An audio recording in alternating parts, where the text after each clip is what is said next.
ng mga karet ay no. Tapos double check nyo yung mga hose na gaya nito na sa sobrang tagal o luma na hindi na check na mayari. Ito yung nangyari sa kanya, tumatagas kasi masyadong dikit na sa makina. Ayan guys, Pag ganito na yung tsura, dapat na itong palitan. ito na mga ka-rip eye, nagpalit na ako ng hose. Pinahabaan ko ng konti yung hose, no? Para hindi na sumayad sa makina, kasi sumasayad eh. Ito yung ano niya, yung problema niya,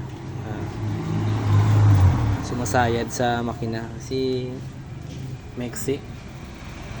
Kaya pinalitan ko ng hose, tapos medyo mahaba siya, tapos nilagyan ko ng parang spacer na para hindi na dumikit sa ano, sa makina.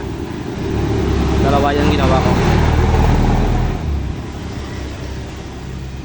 Mahaba siya ng konti sa kaysa original na hose.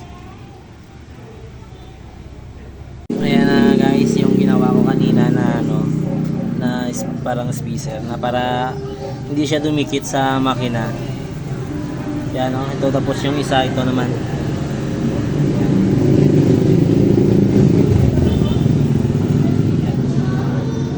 Ayos na, okay na.